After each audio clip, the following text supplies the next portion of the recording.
Hey guys, how are y'all? It's your girl, the Brooke Ashley, and today we are here to discuss The Real Housewives of Salt Lake City, Season 5, Reunion Part 3. And before we get into it, I'm not even going to hold you guys from the title. Y'all already know what time it is. They could have kept this last part. I see you guys in the comments. I agree with y'all wholeheartedly. As much as I don't want the season to end, this part felt unnecessary. I agree with you. Yup. Hi, everybody. This last part was hard to get through, especially the last 15 minutes. Oh my gosh. Yeah, I'm not going to lie. All three parts have been a chop for me. The season was great, but what a disappointing ending. Yup. Y'all, we are right here. We are right. Hey, how are y'all? Hi, Brooke. Happy Friday. This last part was so boring. It was. It really was. Hey, y'all, how are y'all? How you doing? How you doing? Yes. Oh, Whitney ruined. Oh, I was too done with Whitney. Whitney at the end, I said, girl, you need help. Period. End of story. Yes, the reunion was kind of a letdown. It was. It was. Really, you didn't like it? It wasn't that bad. I didn't like this last part. I mean, I'm not going to hold you guys. I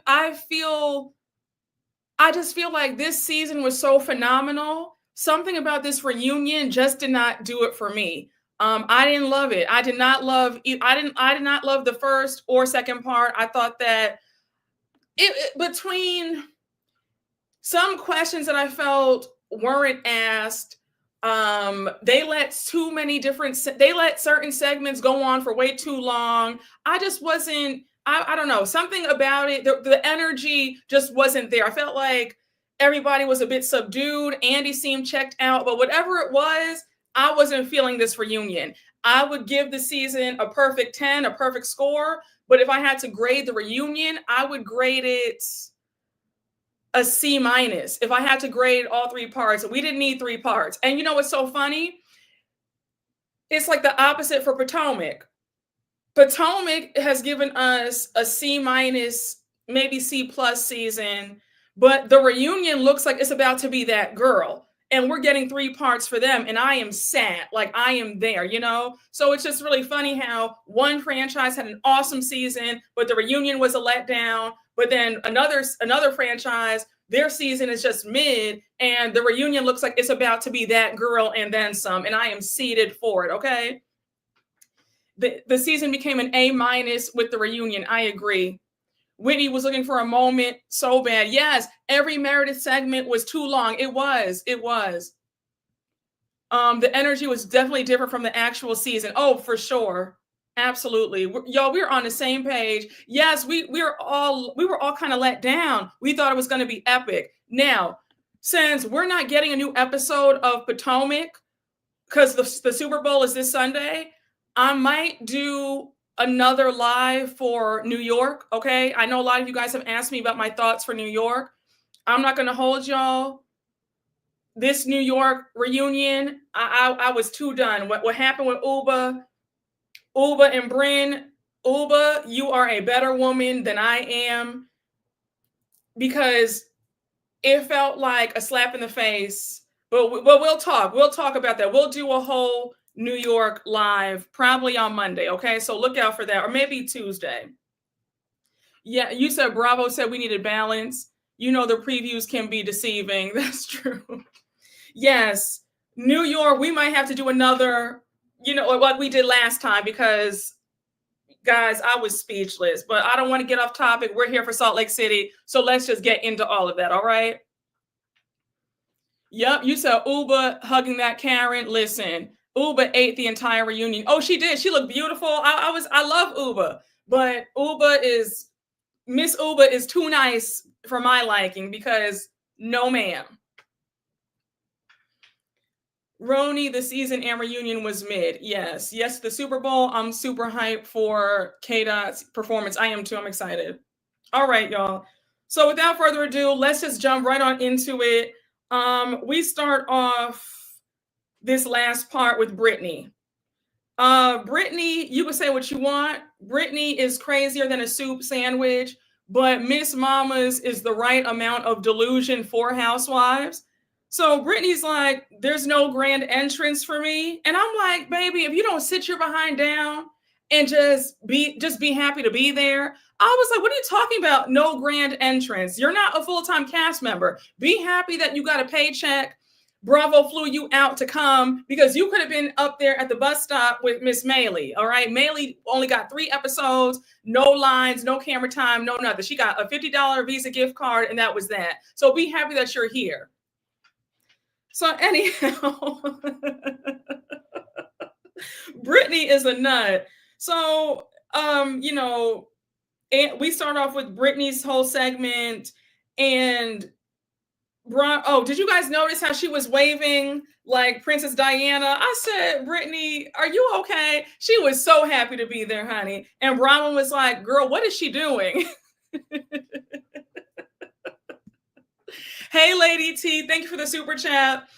Hey, Brooke, loving your fro. Thank you. Happy Black History Month. Much love to you. Thank you so much. Happy Black History Month to you as well. Thank you. Child, she better be grateful. Oh, y'all said who? Yeah, at least she's not boring. You're correct. Child. So we start talking, we get into the whole thing. Andy mentions that Angie and Britney showed up in the same reunion dress, and Britney was graceful and decided to let Angie wear the dress that she came in with. So Angie's like, thank you so much, even after I talked badly about your hair. And now Andy is, you know how Andy is. He's so shady. He's like, oh, by the way, Britney, did you use Kerastase Thermatique this morning? So Britney's like, oh, can you tell? So now we find out that Britney actually went to Angie's salon, and it's the best that her hair has ever looked. Now, one thing about it, I can always give the girls their 10s. Even though Britney annoys me, this was her best look. The hair was laid. I said, girl, you did that. Andy's asking, what's the status of her and Jared? So, of course, Britney's on some BS saying that they've been broken up since June. We see the editor's note that says, since the reunion, they became Instagram official. So they're back together. Britney, I want to hold your hand, but Miss Mamas, you need to go see the lady, because at your big grown age, you are still doing this on again, off again with this man who dogs you out. You need help. The self-esteem is not there. So I loved how the girls were like, baby, I don't want to hear that, because you guys were together at the premiere party. Mary says they were making out. So now, we find out that Jared was actually invited to come to the reunion, and Britney says, oh yeah, but he canceled his ticket at the last minute. It's the same old thing between us. Every time we get back together, he makes promises that he won't text other girls. And then she says, you know, the last time she found him deleting texts from other women. So now Andy goes on to ask Bronwyn that he addresses how Bronwyn said, do you feel like Britney's attraction was due to him being an Osmond, right? So Bronwyn says, well, I don't know if that's the case, but it's not really cool of me to insinuate that. But my thing was, he wasn't claiming you publicly. He treated you poorly, and everything about Jared, he's just the worst. So now we find out that, you know, she's talking about how Jared said horrible things about her on Twitter. He called her a treacherous little bitch. So my thing is this. I cannot imagine dating a man who's going at it with my castmates / coworkers. You are sitting up there calling women tragic or treacherous little bitches on Twitter. Like, are you okay? And so Britney's like, you know, I know that. Oh no, you have Heather jumping in saying, well, didn't you say that he had a micro penis? So they show the after show clip of, you know, Bronwyn saying that she had heard at Angie's anniversary party that he has a small penis, right? So now Heather's like, well, I would never put the Osmond name and micro penis in the same sentence out of respect for the Osmond name and legacy. Heather, respectfully, nobody's checking for the Osmonds in 2025. I can assure you that. Also, girl, who are you to say, you know, I would never say that about that family? Like, are you afraid of them? Like, stop. So now did anybody catch how Whitney was like, isn't that against HIPAA? I said, Whitney, are you okay? Somebody saying that you have a small penis is not a violation, is not a HIPAA violation. I was like, girl, stop, like, shut up. So now Bronwyn says, on the after show, I didn't say that. I said that I missed the Justin and John fight because somebody was telling me this crazy story about him having a small penis, and I was blown away by it. So now she says, do you want to hear what he sent me? He sent me a nasty message. So Brittany's like, no, because I already know what he said. So Andy's messy. Andy says, well, I want to hear it. So Bronwyn says, do you want me to read the whole thing or just the worst part? So Mary's like, the whole thing, babe, like, hurry up. So Bronwyn reads the message. It's honest. It says something like, Jared said to her, honestly, Bronwyn, what the F is your problem? Are you effing kidding me? Making fun of my anatomy, you little bitch. I guarantee I'm twice the size of any man you've ever been with. I said, what kind of man says that? I said, one, I highly doubt that. Two, you know what? Let me just leave that alone. Let me leave that alone because I almost said something. But I said, Jared, you need help.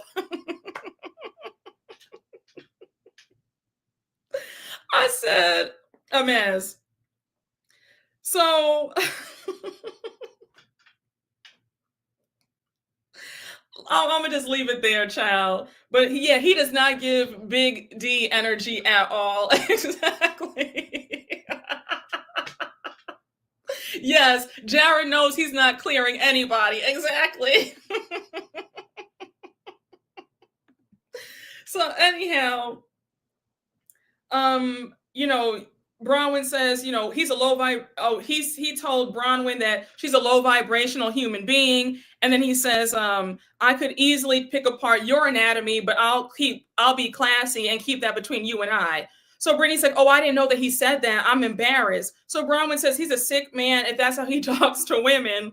And so we have a viewer asking, we have Andy reading a viewer question asking Brittany, does she think that Jared used her to get famous by being on the show? So Brittany says, no, he did the show to support me.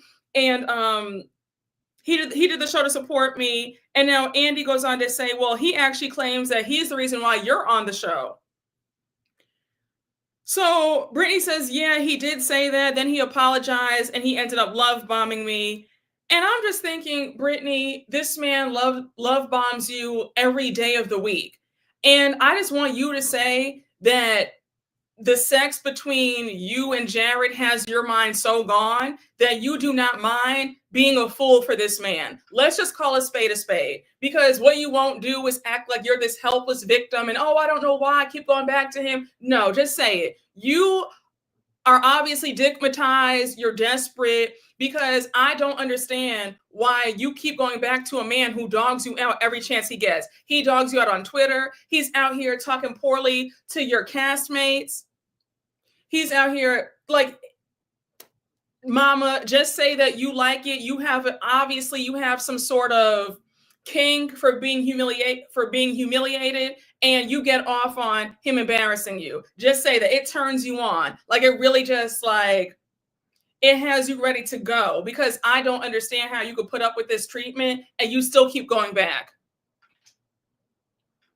If it isn't the sex, it's her her self-esteem is just non-existent. I know he can't blow backs out. Well, yeah, you can't blow backs out with a micro penis now. You ain't blowing nothing out with no 3 inches, allegedly. Let me stop it. Let me stop before Jared's in my DMs cursing me out. But Jared, you don't want this, because I will put you on blast and we will be talking about you here. So you don't want this. You don't want these problems over here. So if I were you, just leave me alone. Yes, it's very much humiliation kink for sure. Oh, you child, y'all got me screaming. Baby, you said Jared gives circle jerk to me, not John. Oh,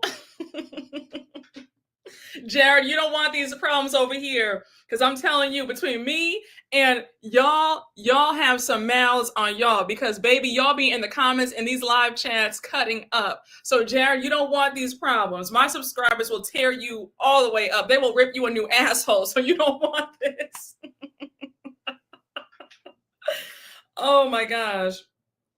Um, so now you have Britney saying that it's despicable and that chapter is 1,000% closed. We know that's not true. She'll be back with him tomorrow. So now we get to the whole issue of Britney and her daughters not speaking to her. And Andy wants to know, Andy reads a viewer question asking the group if it changed their opinion of Britney, knowing that her daughters don't speak to her. So Lisa's like, well, I honestly feel like it's a very complicated situation and it's a very sensitive topic. It's hard for everybody. So now Andy's like, how many kids do you have? She says she has 2. Britney's already crying. And now Andy's like, are you guys still estranged? So Britney says, no, we're not estranged anymore. Since filming has wrapped, I reconnected with them and we talk every day. So now we find out that her oldest daughter, Olivia, is actually in New York with her. So that's good. So now Angie goes on to say that when Britney shared with her that her daughters are estranged, she said that it was hard for her because she even said that she puts men before her daughters. And then Angie says, our kids have to come first. So now Britney says, I agree. It's the biggest regret of my life. And now you have Heather talking about, oh, that's a reason why I'm afraid to fall in love because, falling in love puts you in a fog. And as a mom, it's a difficult line to walk. Now, Heather, I feel like the reason why you have not been in a relationship is because you have low self-esteem. Like, I'm not trying to be funny, but I just feel like that's a really bogus excuse for you to say, well, that's why I'm afraid to fall in love. I think that you are afraid or the option isn't presenting itself to you to fall in love with anybody because you have low self-esteem. The self-deprecating jokes in the beginning when you first joined the show, that's not attractive to anybody. So I feel like you need to still work on yourself and your self-esteem and your self-worth, because that's also low self-esteem talk to say that's why I'm afraid of falling in love. Because if you have strong boundaries and a healthy sense of self-esteem, it wouldn't matter if a man came in your life. You already know that you're not going to put a man before your kids. So spare me with all that. I just feel like it's a self-esteem issue, in my opinion. Yes. When Heather was throwing herself on everyone in the beginning, gross. I agree. It's a self-esteem issue with her. I need Heather. I haven't had a man in a decade gay to sit this conversation out. Oop, listen. Hi, Brooke. Because of you doing the Lisa Barlow voice, I started watching SLC and I really enjoyed it. Thank you. Oh, I'm so happy to hear that. Thank you. I'm glad that you like the show. Yes, exactly. Like, y'all are hitting it in the comments. That's exactly what it is with Heather. Heather still sees herself when she used to come on this show, and that's why she has the self-esteem issues. And now she wants to use that as, oh yeah, like I'm afraid to fall in love. No, Heather, work on your self-esteem, because you can be a mom and still find time to fall in love, in my humble opinion. Self-esteem is when you don't care if they like you. Exactly. You're going to be good regardless. That's why they're obsessed with Lisa, because she has high self-esteem. Yes, we are right here. I've been saying that since jump. That's why these ladies are really pressed about Lisa Barlow. Lisa Barlow, baby, they cannot take how she really is. She just loves herself. And you can call it whatever you want, but she really is like in love with herself. They don't feel that way about themselves, and they want that. They want to feel that way about, but they don't feel that way. That's why they can't stand that she feels that way about herself. Yes.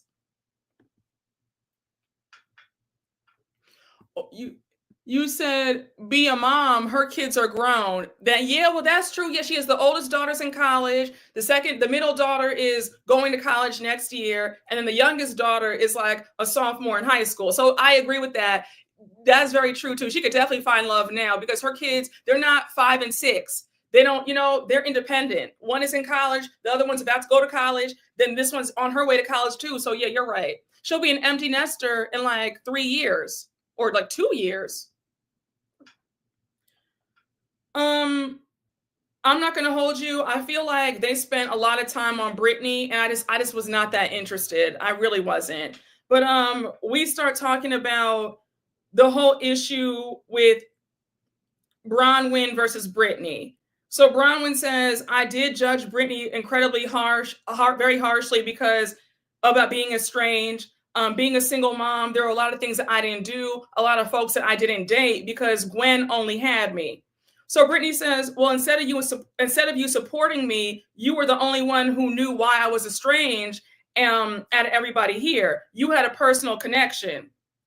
So why did you meddle in that? Which caused them to block me and ghost me. Now, Britney, I think that it's incredibly immature and delusional for you to blame your issues with your daughters on somebody else. Bronwyn might be many things, but that is completely unfair for you to say that Bronwyn was the cause of why your daughters don't talk to you. I said, no, ma'am. I said, absolutely not. I was really floored. You have Bronwyn talk about, you had your friends talking mess about me to get my daughters to not talk to me. So Bronwyn's like, listen, I never spoke to your daughters directly, but what I will say is, did I have some friends who told me, listen, girl, Britney's going to also be on this show. She has a lot going on. Be careful around her. Yes, I did. Britney made no sense in this argument for her to say that Bronwyn brought out her flying monkeys to have her daughter to talk mess so that her daughters wouldn't speak to her. I just said, Britney, I'm sorry. You don't have a leg to stand on. You cannot blame anybody else for why your daughters don't talk to you. I was so glad when Andy interrupted and said, hold on, because in your audition tape, you said that you're estranged from your daughters. And you laughed about it. They played the tapes back, and we hear Britney talk about, oh, yeah, my name is Britney, and I have 2 daughters who don't talk to me, and she's laughing. So how dare you fix your mouth and blame Bronwyn for your issues? No. You are desperate for dick. You put a penis before your daughters, and now you want to blame somebody else? We're not doing that. I said, not in this lifetime or the next. I said, no, ma'am. I said, Britney, you need help. We're not doing this. Britney still trying to say that, she's still blaming Bronwyn despite that. No, ma'am. So now we go to the part where we're talking about the religion aspect, right? Of what happened, the Angie versus Britney, Meredith at the bat mitzvah. We're getting into all that. So Andy starts it off and he says, by the way, Meredith, I love your bat mitzvah. It was exciting to watch. And Meredith says, oh, thank you. So now Mary jumps in and she's like, oh, yeah, it was nice until she put Angie out. So Andy reads a viewer question about Heather's comments on the after show, saying that it's not Angie's job to help put up the facade of Britney being the perfect Mormon. So Andy's like, do you want to elaborate on your comments? So Heather says, well, yeah, because what I meant was Britney is living a double life. She's an active Mormon, and to be an active Mormon, you can't have premarital sex and you can't drink, and she's doing both. So Lisa is too funny. She's like, well, I don't think that it's fair to judge. And I'm on Britney's side. And I said, girl, we know you are, honey, because Lisa said that she's Mormon 2.0. She has her tequila line, honey. She does what she wants to do. So Britney says that it depends on the bishop. So now Bronwyn jumps in and she's like, I agree with Heather. If you want to be in good standing with the Mormon church, you can't be drinking or having premarital sex. So you have Mary in the background talk about, oh yeah, it's a sin. She's sinning. And I said, no, Mary, not too much, because if you're a Christian, then you know that we're taught that we're all sinners. Okay. So I just said, not too much, Mary, not too much, honey. We all fall short of the glory. So don't sit up there so self-righteous, girl, because we're all still we're all still trying to do our best. Okay. None of us are perfect. So again, all right. I just said, listen, man, I know you're a pastor, honey, but again, we all fall short of the glory. So not too much. So Where was I? Oh yeah, so Andy goes on to ask Angie, was she being shady? So Angie says, no, I wasn't. All I was saying was that, Britney, you're not the Mormon that I grew up with. Like, I grew up with Mormons who were just like Heather. So now Angie and Britney get into it. Honestly, I felt like, why are we still talking about, like, I thought we were past this. I don't want to hear this anymore. To rehash this whole thing about, Britney feeling slighted because Angie brought the wine to her house when she had that Mormon family night. Like, I don't care about this. I don't. It was boring to me then. It's boring to me now. Like, enough of this. Why are we dragging this out? So now, Angie and Britney are still going at it. And so Angie says, Britney, I embrace my religion every single day, not just on Sundays. I said, okay, Angie. I said, all right. I said, okay, girl. You sitting up there, slut shaming and like, girl, not too much about you embrace your religion every single day. Let's not. Like, nobody on here is just so holy, not even Mary. Because if Mary were so holy, she wouldn't be on this show in the first place. Let's clock that. So Britney's like, who cares? That's so condescending. So now Mary whispers to Angie. She says, who cares? You don't have to prove yourself to her. She's sinning. Who cares? Again, Mary, we all sin every single day in thought, word, and deed. None of us are perfect. All right. None of us are God. So for you to say, well, she's sinning, who cares? And so are you. So is she. We all are.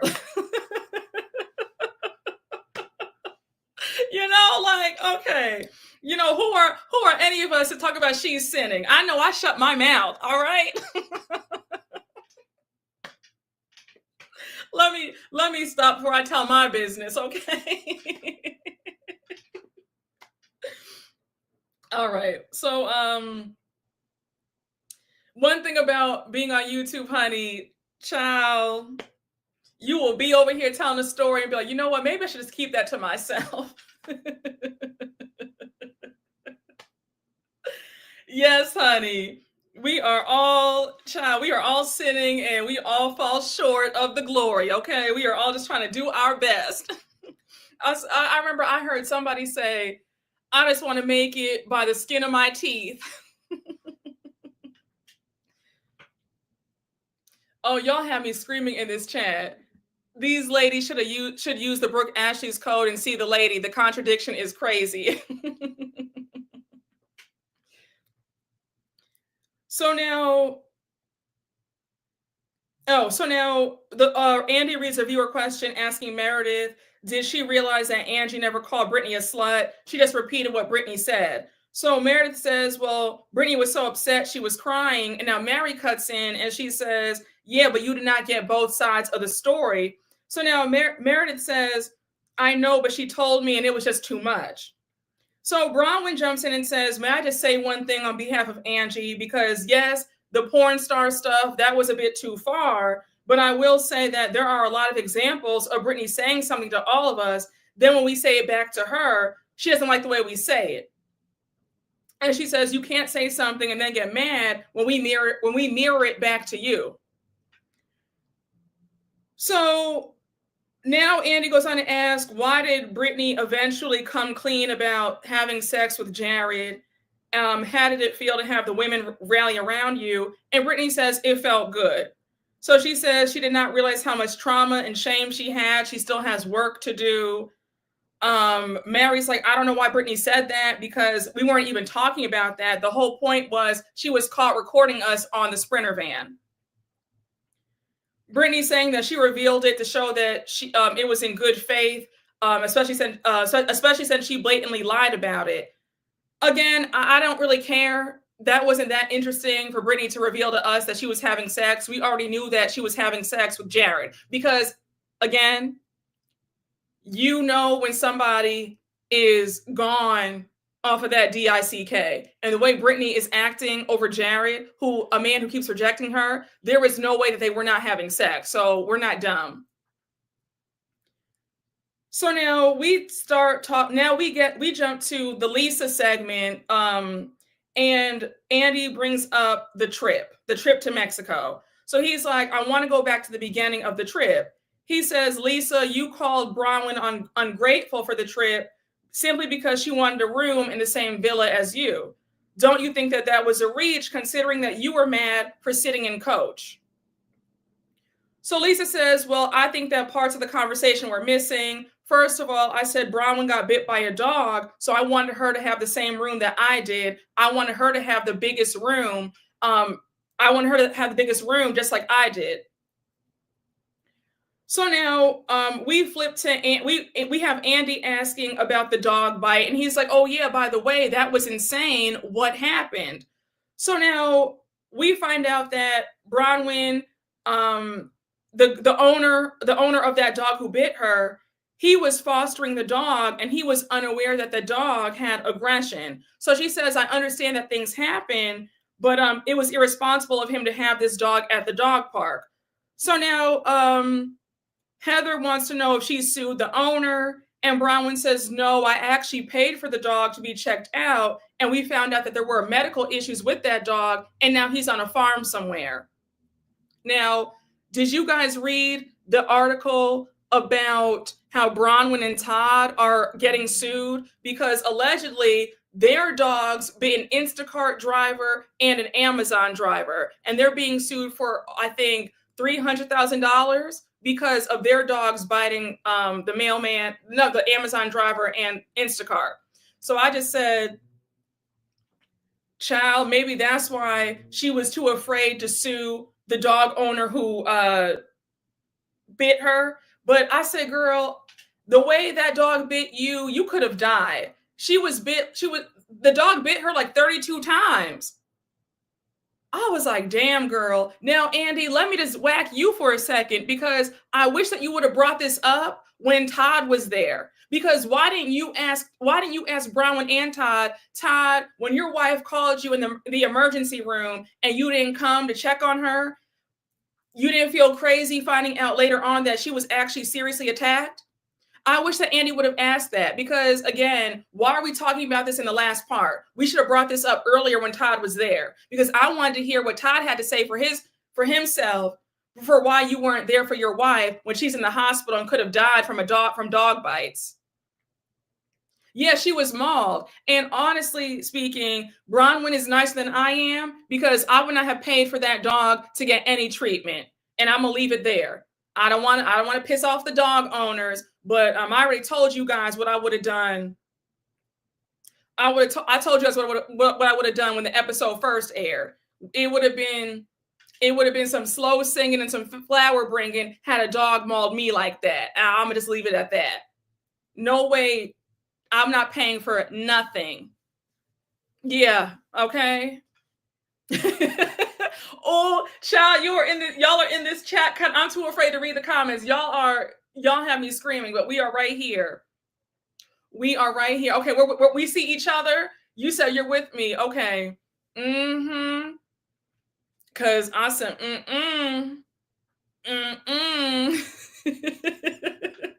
It would have been some slow singing and flower bringing had a dog tore me up like that. Okay, baby, we see each other. Yup. Todd's reaction was divorce lawyer. Oh yeah, she said stick your finger in the butthole. Yeah, about how if a dog bites you, that's what you do to calm it down and to stop. I said, baby, I don't have time to think about that. I need that dog to get up off of me immediately. Yeah, it would have been slow singing and flower bringing had a dog bit me like that. Let me not say what I really want to say before y'all really get mad. But a lot of y'all are saying what I'm thinking in the chat.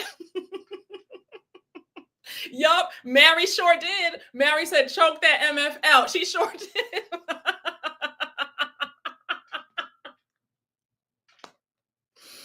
Baby, listen.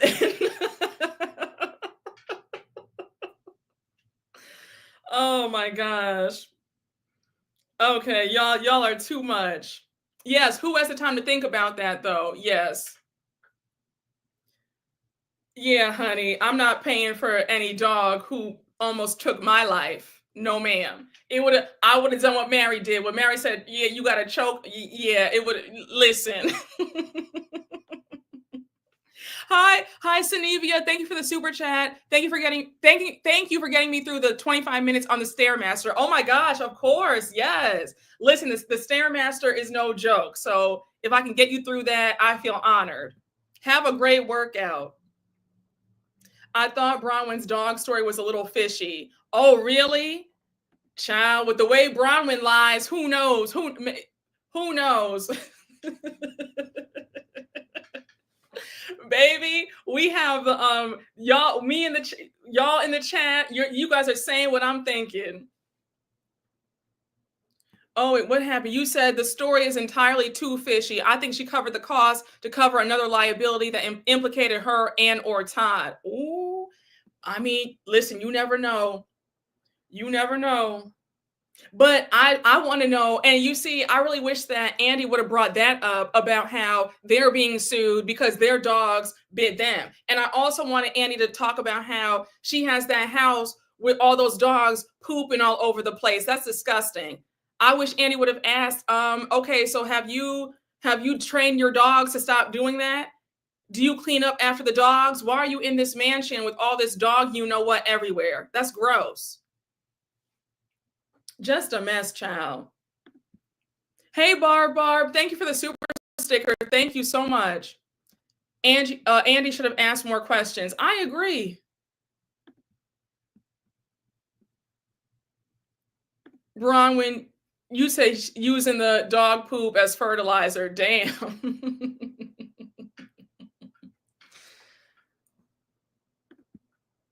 As a dog owner, Bronwyn would have been red just due to the fact that she did not know how to react to a dog bite, but also cleaning up after her dogs too. Mm-hmm. Child.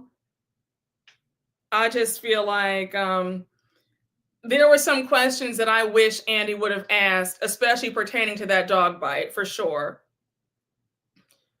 So now we start talking about the whole about Lisa storming out of her dinner in Mexico. So Andy's asking, why did Angie point out that she was learning more about Bronwyn's marriage at the yacht? Why was that so triggering for Lisa to hear? So Lisa says, I thought that Angie and I were better friends than that, and it felt like it was bothering me at that dinner because I was trying to broker peace between Angie and Meredith. So now Angie says, I wanted to hear what she had to say about me, not how you felt. And Lisa's like, I was trying to set the conversation up between you and Meredith. So now Angie had me screaming. She was like, but she's a lawyer and I'm just a hairdresser. She should be able to sit me down and if she wants to talk. So then she's like, she should be able to take me out because I'm an effing beauty school student. I said, when Angie reads, she's really in her bag. I thought that was funny. But I did feel like the whole argument between Lisa and Angie going at it over this dinner, I wasn't interested. Even Andy was checked out. He was like, all right, like enough of this. Like, let's move on.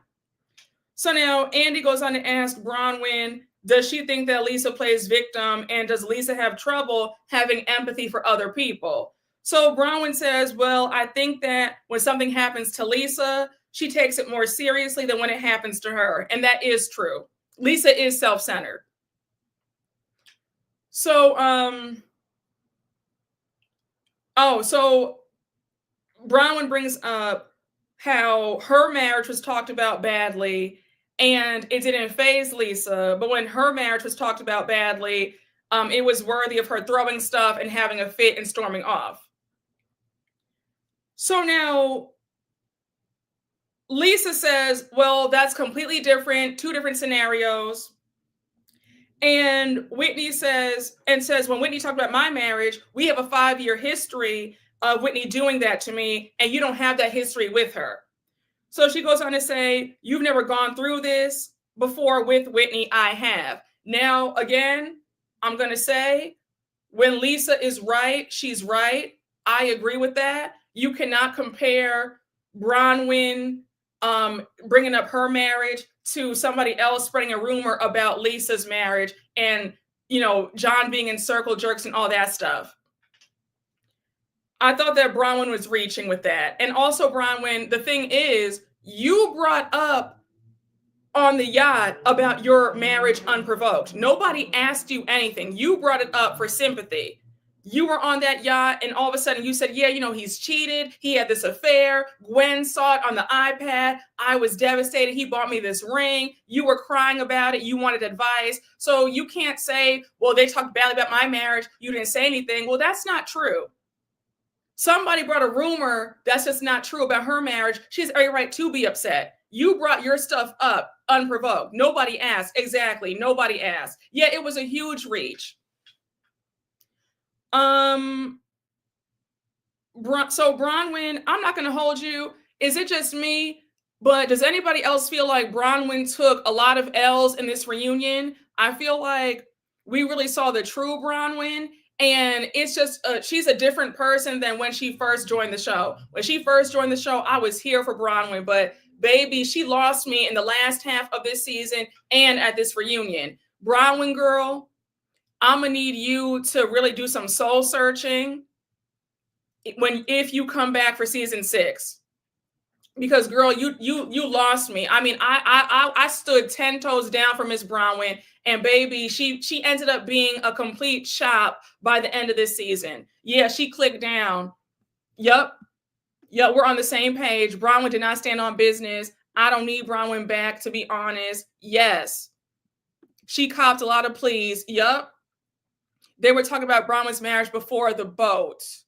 The only thing I remember them saying about her marriage was in the confessionals. Like, you would hear Heather say, I don't like the way he treats her. And I don't think that that's out of line to say. If you notice that somebody's spouse is rude, I don't think that that's bad to point out, like, oh, I think that he's rude or whatever, in my opinion.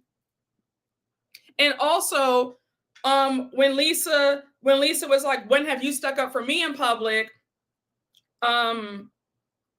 I was happy when she brought up how she actually spoke well of Todd and Bronwyn's marriage, because they played the clip, that unseen footage when they were at the spa, and Lisa was like, I don't think that she's a gold digger. I think that, he treats her well, that they're lovely together. So Bronwyn, you also lost me with that, because you thought that you were going to have some big gotcha moment, and Lisa was like, oh no, babe, like, hit you with that Uno reverse card and said, don't do me, because I actually had your back. I spoke highly of you and Todd and your marriage. And she was right. The footage showed that she really had their back. So I don't feel like Bronwyn had any leg to stand on, just in my humble opinion.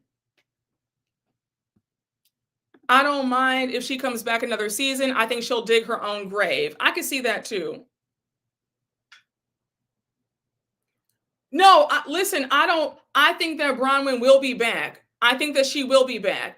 But I feel like the only reason why I feel like she would not be back is due to her insecurities and Todd. But I for sure believe that Andy is writing up her contract right now. But if Bronwyn were to skip out, it would be due to her being on an island by herself with this group, and her insecurities and Todd's disapproval of her coming back. That's the only reason why I keep saying if she comes back. But Bravo wants her back. Make no mistake about that.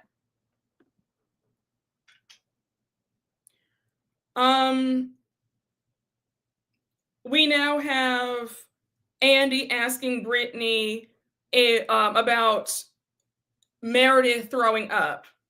So Andy's like, Britney, if you were so concerned about Meredith crying and throwing up in the room, why didn't you talk to her about it first? Why did you go to everybody else? So Meredith says, well, actually, she did. I said it wasn't true. And she proceeded to tell the group that it was. So Britney says, I'm so sorry, but the sound of throwing up is indistinguishable. She said, I didn't want to say anything. Oh, she said, I didn't want to. Did I write my notes wrong? I apologize. She said, I woke up from a dead sleep.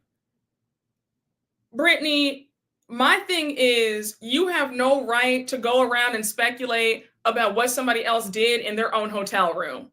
You guys are all grown. That's an invasion of privacy. I don't care if you hear somebody having an orgy in their room. That's not your business, period. End of story. And for you to go around and say, oh, yeah, she was throwing up, like, it doesn't matter what she was doing in her room. That's her room. That's her space. Mind your business. Go back to sleep. Put your AirPods in, listen to some music, and go to sleep. You were probably being messy. You're probably at her door listening to what she was doing, because I don't know why you're that pressed. And if you were in a dead sleep, you would not have heard her throwing up. Let's talk about that. Because when you are knocked out, you don't hear anything. You are dead to the world. So you were wrong for that. Yes, exactly. Yep. Just like on Atlanta when they had that orgy with Bolo. Mind your business. I don't care if we had a threesome, a foursome in that room. It's none of your business. It could have been a full-blown Brazzers moment. Mind your business. It doesn't matter what I was doing in my room or who I was doing it with. Britney is a first-class weirdo. She is. Baby, y'all have me screaming with these reads about Britney, honey. I'm so serious. It doesn't matter what anybody's doing in their room. It's not bothering you. We're all grown. Mind your business. Mind the business that pays you. That was dead ass wrong for you to sit up there. Oh, she's throwing up. And let me tell everybody that was wrong. And I would have cursed you out too. Don't do that. I don't care what you hear me doing, what you think you hear me doing in a room. It's none of your business. It's ridiculous.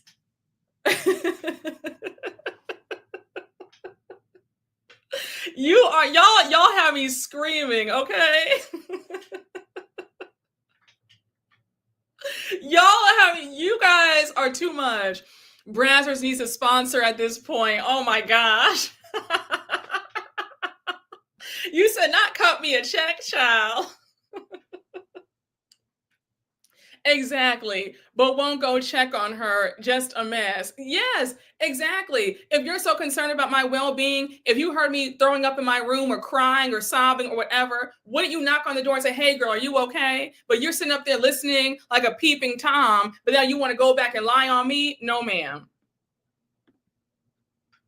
Child. So, Meredith is like, look, you're a liar. She starts yelling at her. She said, I've had enough of the lies. Were you in my room? You're a liar. I said, I know that's right, Meredith. So now Andy's like, did she accuse you of having an eating disorder? And Lisa's like, well, it got back to her that that's what she said. So Brittany's like, well, I had an eating disorder growing up, so I would never insinuate that on somebody else. Brittany, don't do that, because we could play the tapes back. You definitely insinuated or implied that there was something going on, because the way you kept emphasizing, oh yeah, she was throwing up. She was throwing up. It was definitely giving that you thought you were trying to imply that she had an eating disorder, in my opinion.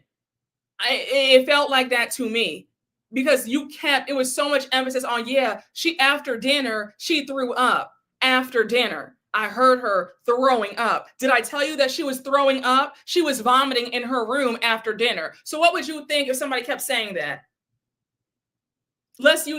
Don't do that. So again, I was here for Meredith, letting her know, like, girl, you are a loser and you're a liar.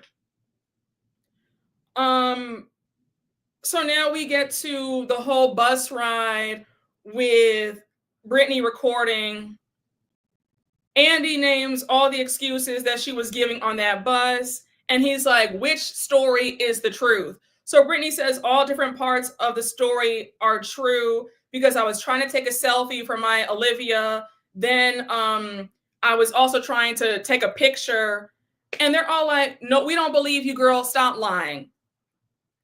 So now Lisa's like, it's embarrassing. Just say that you did it and you were caught, and let's move on. So now we have Andy. Andy's like, well, it's obvious. It's okay to say the obvious, that you guys were freaked out because of what you went through with, we know, Monica last season, what she did. They all agree to that. And now Britney goes on to say that how they ganged up on her on the van to yell at her, that was abusive, and she's still recovering from that. Mary was not here for it. She was like, well, get over it, babe. It happened and it's done, and hopefully you are too. I said, damn, Mary. I said, Miss Mary girl. I said, you sitting up there talking about, oh, she's sinning, but you reading her isn't holy either. Because, I mean, Mary was getting her every time she opened her mouth. I said, damn. I said, that's not right either. So now Andy goes on to ask Mary, why did it bother her when Angie chased after Britney at the lunch? Because she claimed that Angie knew how she felt about Britney. So now Britney's like, honestly, I had no idea how you felt about me. And for the record, Mary, I actually like you, and I'm sorry that you don't like me. So Mary says, I just don't feel like you're honest about anything. There's no accountability. You're not emotionally intelligent. You're not mature. You're very lopsided. I have enough going on in my life, and I don't need to take on another wreck. I was like, well, damn, tell us how you really feel. Now, Britney, stop holding on to hope that you and Mary might be friends. Leave Mary alone. Stop begging for friendship. I don't like to see it. If somebody has made it clear that they don't like you, they don't want to be your friend, move around and just leave. Like, pick up your pride. Stop begging for a friendship with Mary. It's not going to happen. So now Mary says, I felt betrayed by Angie going to comfort her. It felt like Angie was being fake, and it made me mad. Now, I was low-key surprised that Angie did not say anything back, because when the camera cut to Angie's face after Mary said that, Angie looked pissed. Angie was not too happy to hear Mary say that. And I got the impression that Angie was like, you know what? I'm gonna let her have that, but I'm gonna just keep that right here, in my opinion. Now, Mary, y'all know what I said in my finale recap. I was not here for Mary getting mad at Angie. Be a woman, be an adult, use your words, and just say, hey, Angie, that hurt my feelings. For you to ice her out, not say anything, passive aggressive, not speaking to her at dinner, then you try to embarrass her at dinner. I told y'all in my recap, I have a thing about being embarrassed. If you ever try to embarrass me, especially in public, we will have an issue. Like, that is a trigger for me. Do not ever embarrass me. If you have an issue, if I hurt your feelings, pull me to the side. Also, I'm very considerate of how I treat my friends. So if I were to, I guess, hurt your feelings, it would never be intentional, right? I would never purposely try to seek harm to a friend. So if you feel like what I said was shady or whatever, pull me to the side. But I can promise you, if you ever, and I've had that happen to me before, and we are no longer friends. I don't play that. I'm very triggered by that. I'm like, that is, you want to see me really like lose it and really just show my entire behind, embarrass me in front of people, and we will never speak again. I don't like that. And that was a trigger for me. And I said, the same way that Mary's allowed to have her triggers, other folks are allowed to have their triggers as well. I didn't like how Mary handled that. And I know I got pushback in the comments. People saying, oh, Brooke, well, she grew up with her, her mom and abandonment issues. That's fine and well. And I sympathize with Mary, but you cannot use it as a crutch to bad behavior. And the same way Mary has triggers, other people have triggers too. So that's not really fair that people get to coddle Mary, but other people have to bite their tongue. I don't like that. And I still stand 10 toes down in what I said. If you ever have an issue, pull me to the side and let me know. We could work on it. But if you embarrass me in front of people like that, and we're supposed to be friends, you can the friendship is over. It's over. It's done. I can't, like, mentally, like, I will really go nuts. And I was triggered watching that because I've had that happen to me and I lost it. I will lose it. I don't mean to get so personal or so deep, but like, I just felt like, Mary, you handled that poorly. You handled that poorly, okay? Yes, it was immature. Yes, it's not the way you treat a friend. Exactly. Yes. Yeah, y'all, are we on the same page? There's no excuse. Yes, we're on the same page. Bronwyn is better than most people in the situation. She found the dog a home. It was immature. It was very immature. Same thing happened to me too with a best friend. We aren't friends anymore either. Yes, listen, you can call me petty, but I promise you, if you ever embarrass me in front of people, we will never speak again. We will never speak. And all my former friends who tried that mess, they can attest to it. I don't play those games. I can't come back from that. I can't.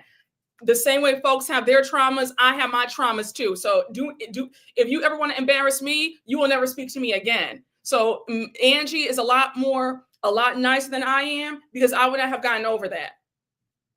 Yeah, we see each other, y'all. We see each other. Okay. I went off on a coworker this week for trying to embarrass me in front of people. Yes, that is humiliating. No, that is humiliating. It's traumatizing. Like, don't do that. I promise you, it's not going to go well. It is not going to go well. And I'm sorry that happened to you. My ex tried that, and that was the end. I know that's right. I know that's right. It ain't happening over here. Okay? Yes, period. Mary is rude, funny but rude. What Mary did was childish and inconsiderate. Exactly. Yep, we see each other. We do see each other. We on the same page in the same book. Yes. It's too passive aggressive for me. Yes. At her big age, Mary could have pulled her aside and had a conversation. Exactly. And I'm like, and think about this. For all the folks defending Mary, because there were a lot in my comments in that finale recap who said I was too harsh. My thing is this. The real issue that I have is you guys had time to talk before that dinner, because y'all went horseback riding and they went ceviche making at like 2 or 3. You guys did not eat dinner until like 8 or 9. So in between filming, you guys got to take a nap or whatever. There was about 5 hours of time where you could have had a conversation with her. So there's no excuse. You're going to wait till dinner to do that? Stop playing with me. Don't do me, honey. Don't do me. Child. Yup, it was very that was very triggering. But I caught how Angie looked annoyed when Mary said that. She felt like Angie was being fake. Angie was not happy with that.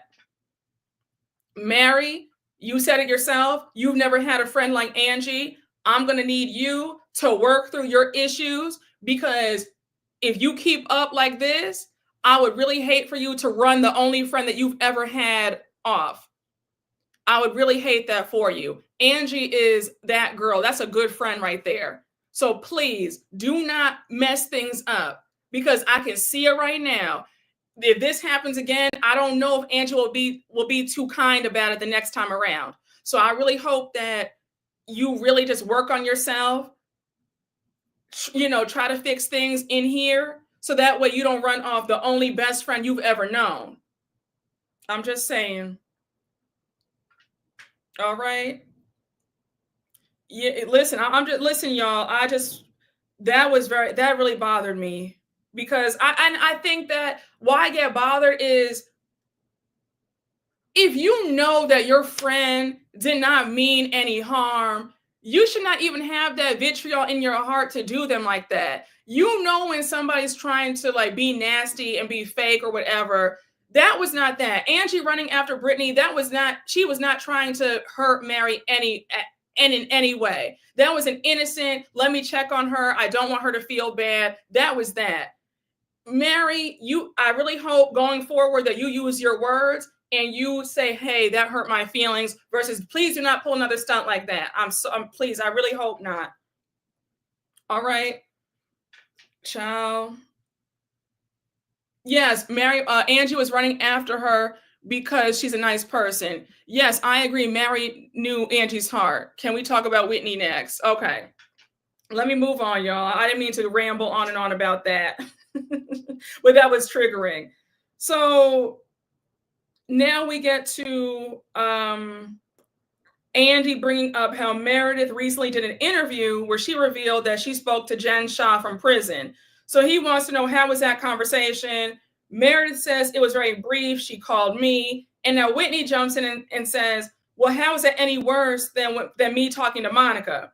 So Meredith says, I didn't seek her out. She called me, and I wasn't trying to dig up dirt on my friends. She called me from prison. She's taking accountability. She's serving her time, and she's paying her restitution. So Whitney says, I'm so sorry, but that woman traumatized us way more than Monica ever did. And Mary agrees. Mary's like, if Jen Shah called me, I would not accept her call. She tormented us. So you have Meredith saying, well, that's up to you. What is she supposed to do? She's being accountable for it. She's paying restitution. What is she supposed to do? Crawl in the corner and die? So I want to stop right here. Meredith, you are being completely hypocritical. The way you have held a grudge for less, You are pissed off at Angie and Sean because Sean said in a podcast that you use your son's sexuality as a shield. You would not stop talking about that.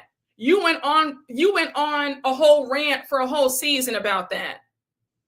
You're telling me Jen Shah, the woman who got in your face, cursed you out, and she called your son a slur. She used there's slurs for gay men.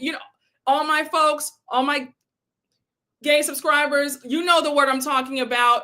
I'm not going to say it. You guys can say it, but I can't say it. Jen Shah called her son the T word. Okay? How Meredith could forgive that, but she can't forgive Angie and Sean, that's unacceptable. And the fact that this woman, on top of, not only did she call your son a slur, but on top of that, this woman was stealing from old folks. She was a liar. She was a scam artist. So you're cool with that, but you're not cool with Angie and Sean. Like that doesn't make any sense. And Meredith, I have to call you out, because if we're being honest, it feels like you're trying to set the stage for Jen Shah to come back on the show because you feel like that will bring you guys some more drama. Let's call a spade a spade.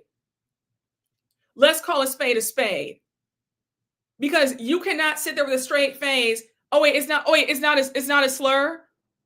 Oh, I didn't know. Well, I don't know. Listen. I've always been told if you're not in the community, you can't say certain words. I'm being respectful. Okay, so listen. I'm trying to be. Nobody's gonna cancel me. I've worked too hard, so I don't know. I don't know what's a slur, what's not a slur in the community. Okay, so I'm just being respectful. Okay, but yes, thank you. But my thing is, Jen, for you to sit there and call him that. Meredith, for you to forgive that like that, but yeah, you're holding a grudge because Sean just said you're using your kid's sexuality as a shield for your wrongdoing. You want to hold a grudge against that, but you forgive that, and then this woman on top of that was a liar and a thief. Stop. Like I just, I'm sorry. Am I crazy for feeling like Meredith is a hypocrite for that? Yeah, well, listen, I'm not saying either one of the words, but I know that she called him, it was one of the words. She called him either that or she called him the other word that I just said I wouldn't say. That rhymes with mink, okay? But I don't know how Meredith can forgive that. And Meredith, you're looking really funny in the light, because for you to say, oh, what is she supposed to do? Sit there and, die? She's being accountable. When have you become misforgiving? The way Meredith holds a grudge, and also Meredith, you're not fooling me, because you know that your storyline is waning. And if Jen comes back, because allegedly she's getting out of jail early, she's getting out next year for good behavior. So I feel like you're securing your spot for season 7. That's what it's giving me, because that's going to be like, oh, wow, Meredith and Jen, and, I'm her only friend, and let me welcome her back in the group. It's giving a storyline. I'm sorry. I don't know how you're forgiving that, but you won't forgive other folks who have not said anything, in my opinion. Let's clock that. Heather was very quiet. Heather was eerily quiet. And you know why? Because, and I talked about this with, shout out to DJ Richie Sky. I did a collaboration with him. That video is coming out tomorrow, by the way, for y'all. But we were talking about that, and he said, if you notice on Heather's face, she looks guilty. And it shows that Heather is also calling up that jail. She's talking to Jen Shah too. That's why she was so quiet. Heather knows that she wants Jen back too. Don't get it twisted, y'all. Heather and Meredith are in cahoots. They're trying to get Jen back on the show so that they can have a storyline, because Heather and Meredith both have waning storylines.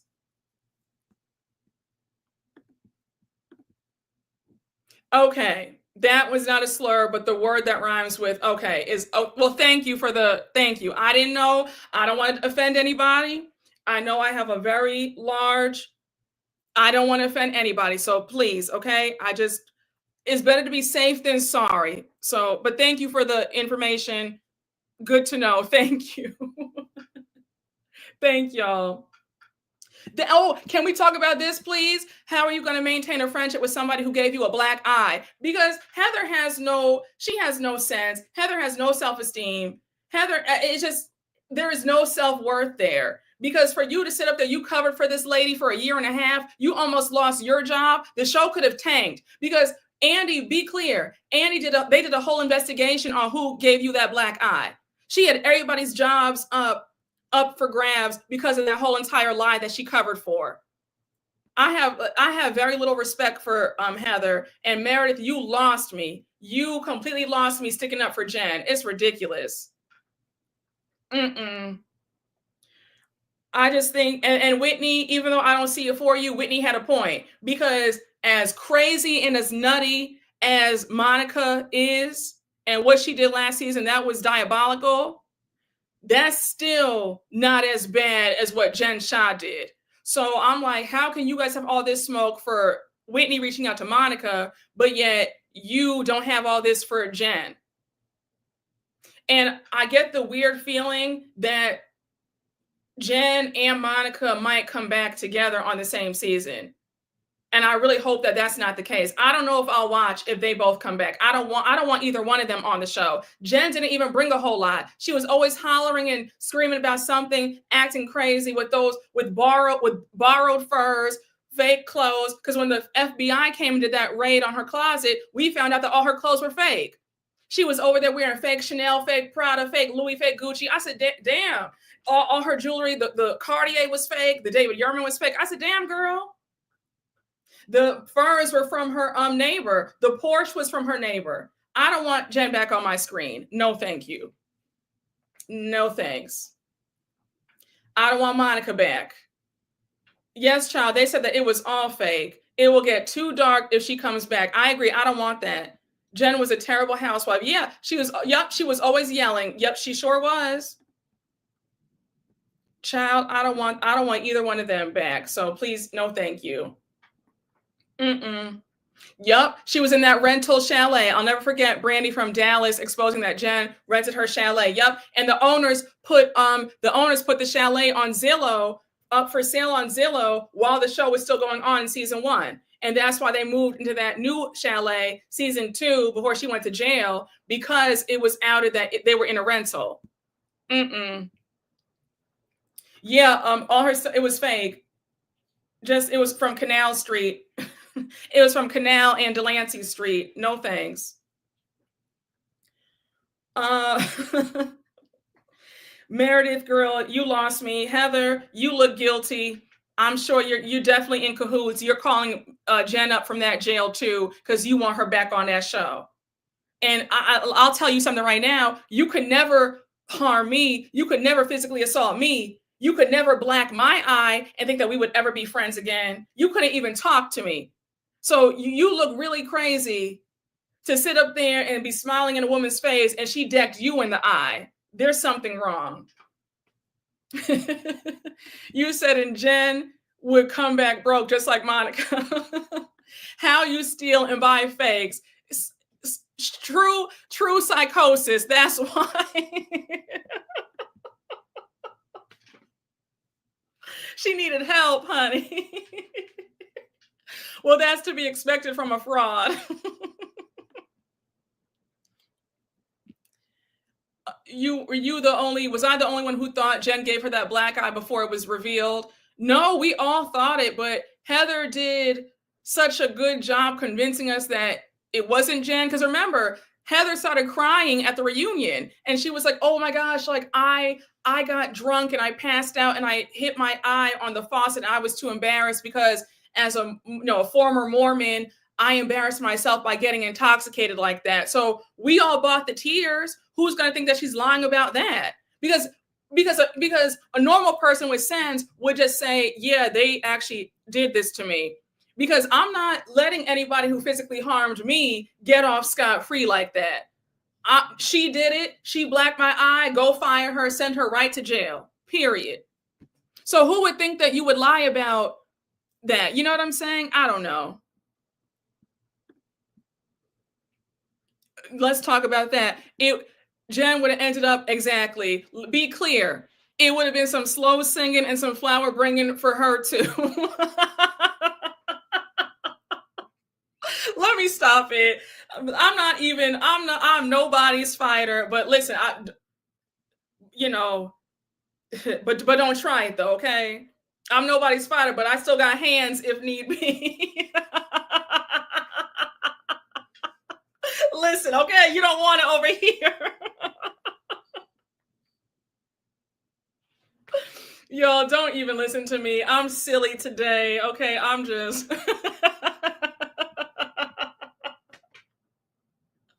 you guys are so funny.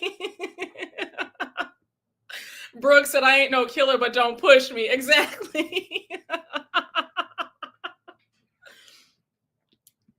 Didn't Jen reach out to you? Yeah, she did. I told you guys this when the show first came on, when season 1 started. I had done a video saying, "Oh my gosh, SOC looks like it's going to be fun, and Jen Shah looks like she might be the star of the show." This is before season 1 aired. So Jen Shah and her assistant Murillo, shout out to Murillo. She FaceTimed me on Instagram. You know how on Instagram you can just like FaceTime somebody if you're in their DMs? It was so funny because I was in Miami on a girls trip with my mom, and she was like, "Oh my gosh, like I just saw your video. Like, oh my God, I just love you, baby." I never told you guys a story, but she was low key trying to like not bribe me, but she was low key trying to get me to like only speak highly of her because she knew that season she showed her behind. But yeah, she was like, I'll fly you out and all this. So she was making all these promises, and I'm thinking, girl. And I said to her, I said, "Did you show out? Is that why you're being so nice and offering all this stuff?" Because it was just really weird. But like she was trying to tell me all this dirt about each of the women. She was like, "Oh yeah, that one's racist." And I air her out for being a racist at the end of the season. And she didn't do any of the sort. But yeah, Jen reached out to me before season 1 ever started because she thought that I would be on her side, like I'd be a soldier for her. And when I did not, then she was upset. She was in my DMs getting mad. And I just said, "Girl," I said, "I'm not the one." I said, "Miss Girl, I'm not, this ain't what you want, honey. You showed you're behind. I just report on it. It is what it is." Yeah. Yep. Mm-hmm. She said she'd fly you out and have you mixed up with the feds. Exactly. And I told her, I said, "Listen," I said, "Honey, I can buy my own plane ticket. I don't need you. Like, trust me, girl. Okay. My American Express works. Okay. Like, I don't need, you know what I'm saying? I'm not out here. I'm good. Like, stop." Okay. Yes, Brooke, I remember when Jen got drunk and Coach had to come pick her up in that 1999 Toyota Land Cruiser because he forgot to pick up the Porsche. Yes, I caught that. That episode, I said, "What is this, honey?" It's no shade to the Land Cruisers, honey, because it's a cute car. But I just said, "You claim that you have all these cars and we're seeing you." I said, "Huh?" I knew something wasn't right then. And then come to find out, that was her neighbor's Porsche. She would borrow it for filming. Child, fly you out to hang in someone else's chalet. I said, "No, thank you. I'm good." I'm glad you didn't. Other content creators have fallen for the okie doke. Yeah, not me. Not me, girl. Not me. And I said, and a lot of times, if I said people like her, what would she have given? Well, let's realistically think. What would she have given me? $200 to not say anything bad about her? I don't need $200 from you, lady. Like, I don't know, girl. It's just a mess. How is she going to pay for your ticket with a stolen card, honey? She's going to.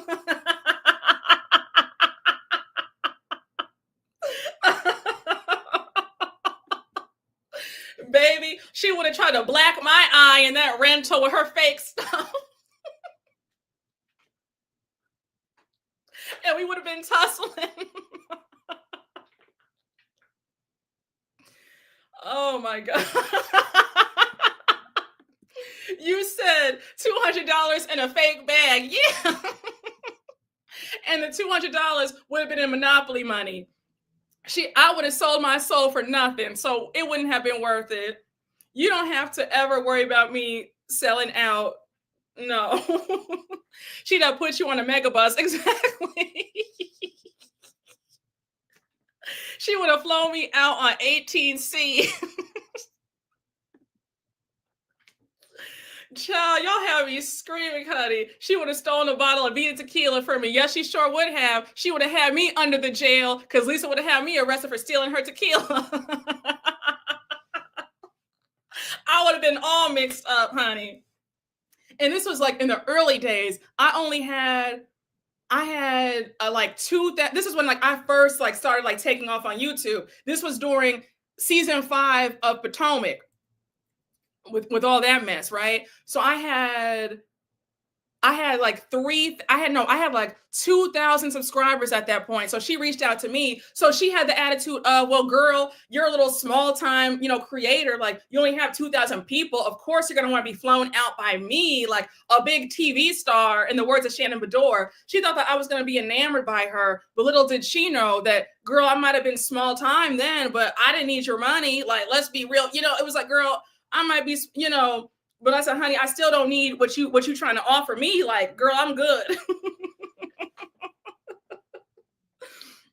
I said, honestly, Jen Shah, I could have given you $5 because you need it, honey. You were in fake stuff, honey. All my stuff is real. I could have taken you. I could have gotten you a blouse at a Neiman's, like quiet as it's kept, loud as it is. In the words of Funky Dineva, honey, I could have helped you out. I could have put $20 in your pocket. Wait, y'all said flued out to get chewed out. Oh my God. She was preying on smaller channels to get her soldiers together. Yes, honey. She was trying to get her soldiers together, honey. She did not get me. She did not get me, honey. Absolutely not. Well, oh, y'all are so sweet. You said you were never small time. Oh, you're kind. But yeah, when my channel wasn't what it is now, she was really trying to flex on me, like, girl, you need this, like, like you have a Bravo celebrity in your DMs, and I'm sure you would love the publicity. And she would like say, oh, I'll like pump up your channel. I'm like, girl, I don't need you. I said, honey, I'm good. I said, I have me and the good Lord, honey. I'm good. I don't need you. I don't need you. Never needed you, honey. I'm good, girl. I'm good. I'm spilling the tea tonight, honey. We are talking. We are having a good conversation tonight. But yeah, she tried to get me caught up. I said, no, ma'am.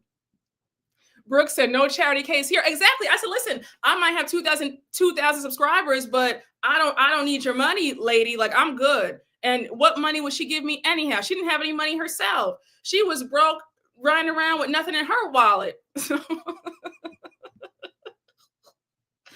Oh, she wanted to make me one of her assistants. It never gave that. That was never going to happen. She probably did fool somebody. Well, yeah, I think that she did, because I had heard that she gave another creator who was like the same amount of people that I had. I heard that she gave them $500 or something like that. I don't know. She cashed up them $500.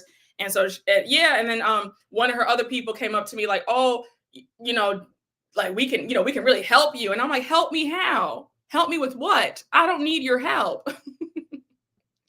Yeah, she was trying to get me caught up, honey. She tried to get me all caught up.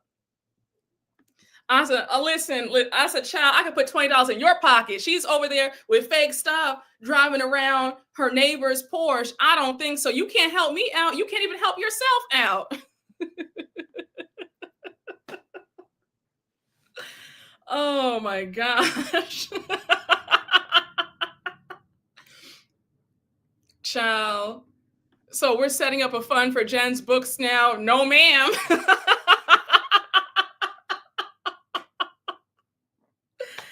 Oh my goodness.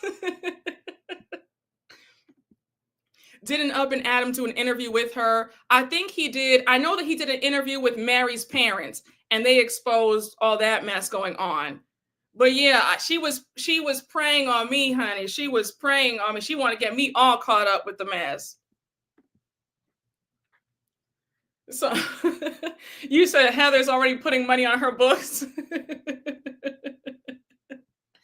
Angie and Jen were very good friends. It makes sense. Angie loves scammers.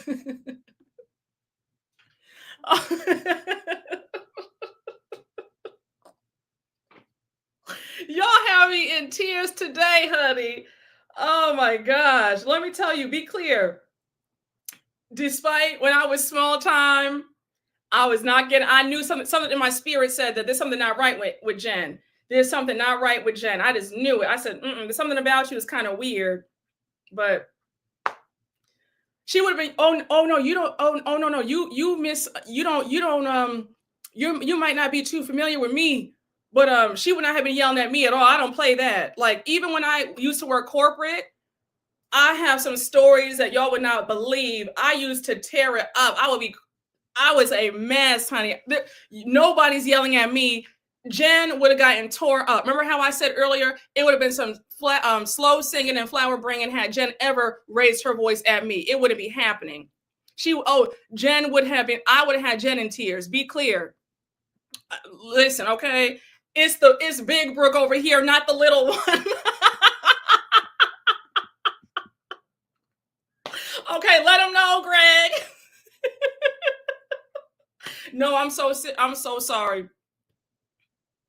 And you hear how my voice is naturally loud. You think that she's gonna yell at me? Please. Okay, I'm just saying, it's not happening. It is not happening. Yep, you're Caribbean. We have that intuition. Exactly. It's not happening over here, honey. Hey, Bonnie Scotch, how are you? Child, we talk about Jen Shah over here. No, it wouldn't have happened because she remember how she was screaming at that at her designer. Oh, and you know that, remember that designer who did that dress for her? The designer who made that dress for her after Biden won. It was like it was like this really pretty like red, white, and blue dress, whatever. And you know that dress was like $10,000 and she did not pay him. And she had the nerve to yell at him when he did not get his money. Yeah.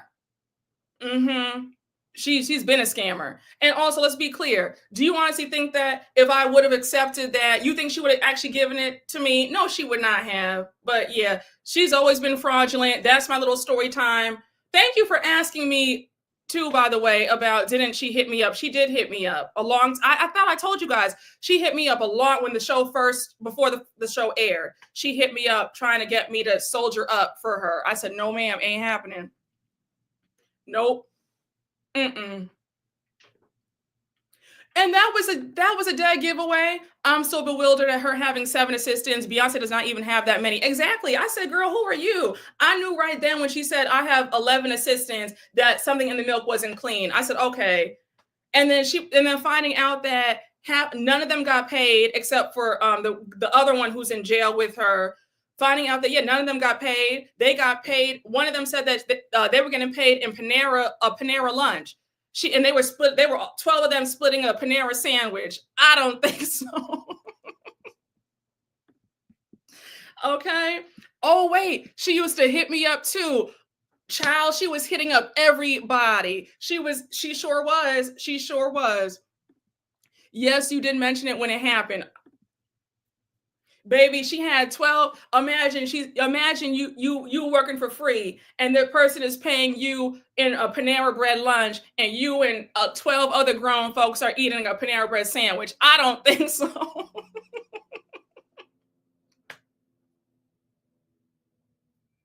I don't think so, honey.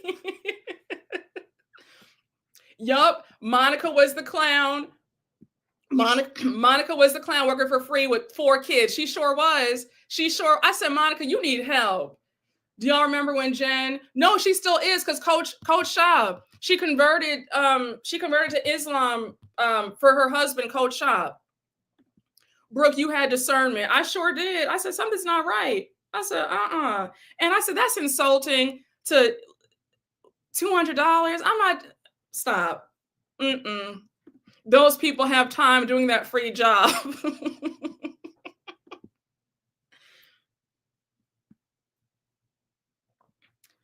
Splitting a Panera, you pick 2 lunch is nasty work, child. One bite, everybody knows the rules. All right, y'all. Where were we? So, Meredith, you look crazy taking up for Jen Shah. I'm so sorry. So now we get into the whole thing about how um oh yeah, but how Andy says, well, Jen lied to all of you guys. Meredith says, oh yeah, that's true, but it wasn't like I was going for a sleepover. It was a 10-minute call from her in jail. I love how Mary said, but she treated your kids and you so poorly. And now you have Meredith saying, well, are there no second chances in life? And I said, Meredith, you of all people are talking about second chances. You don't even want to give Whitney or Angie K a second chance, but you're going to give a scammer in jail who called your kid out his name a second chance. Like, what are we saying here? It just that doesn't make any sense. She sounds crazy.